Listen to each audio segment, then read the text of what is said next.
நீங்கள் அடிக்கடி கதவை அரைஞ்சி சாத்துறீங்களா? கையில் கிடக்கிற பொருளை எடுத்து வீசி எறிகிறீங்களா?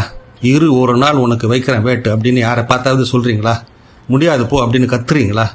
இது எல்லாமே கோபத்தில் எல்லோரும் செய்கிறது தான். கோபம் எல்லோருக்கும் வரும். ஆனால் இடம் பொருள் ஏவல்னு சொல்லுவாங்க. அது தெரியாமல் திடீர்னு கோபத்தில் வெடித்தோம்னா அந்த கோபத்திற்கு கொஞ்சம் சிகிச்சை ட்ரீட்மெண்ட் வேணும். சிலருக்கு கோபம் மூக்கு மேலே இருக்குது. முன் கோபக்காரங்களாக இருக்காங்க. கதவை அடிக்கிறாங்க, கையில் கிடைக்கிறத எடுத்து வீசுகிறாங்க, கத்துறாங்க. சிலர் அப்படி இல்லை, கோபத்தை காட்ட வேண்டிய விதத்தில் காட்டுறாங்க. ஏன்? பொதுவாகவே பார்க்க மனுஷங்க எல்லாரும் ஒரே விதமாக தெரிஞ்சாலும் குணம் வேறுபடும். ஒவ்வொருத்தருக்கும் ஒவ்வொரு குணம் தூக்கலாக இருக்கும். இயல்பு, நேச்சர், பழக்க வழக்கம், இதை செய்வேன் இதை செய்ய மாட்டேன் அப்படிங்கிற ப்ரியாரிட்டிஸ் ஒவ்வொருத்தருக்கும் வேறு மாதிரி இருக்கும். அப்படி தான் கோபமும். அன்பு, பொறுமை, சமாதானம், கருணை இவற்றை போல கோபம் மனுஷனுடைய ஒரு இயல்பு, நேச்சர் தான்.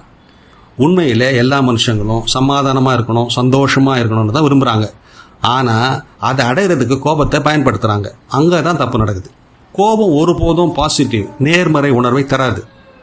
கோபம் நாம் இருக்கிற சூழ்நிலையை கெடுக்கும், உறவுகளை கெடுக்கும், நம்மை பற்றி மற்றவங்களுடைய எண்ணங்களை, நம்ம மரியாதையை கெடுக்கும். கோபம் நம்ம மனதை, நம்ம உடலை கெடுக்குது. கோபம் வந்தால் உடல் நடுங்குது, வாய் உலர்ந்து போகுது, மனசில் அழுத்தம், ஸ்ட்ரெஸ் வருது, தூக்கம் வராது, ரத்த அழுத்தம் உயரும், பிளட் ப்ரெஷர், இப்படி உடலை கெடுக்கும். கோபத்தை கட்டுப்படுத்த என்ன செய்யலாம்? இப்படி யோசிச்சு பாருங்களேன். எல்லோருக்கிட்டையும் ஒரே மாதிரி கோவப்படுறோமா?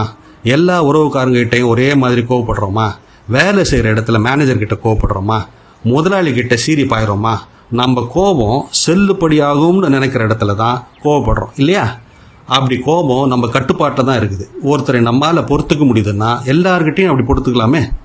நோ ஸ்மோக்கிங் ஜோன், புகையில்லாத பகுதின்னு போர்டு வச்சுருப்பாங்க.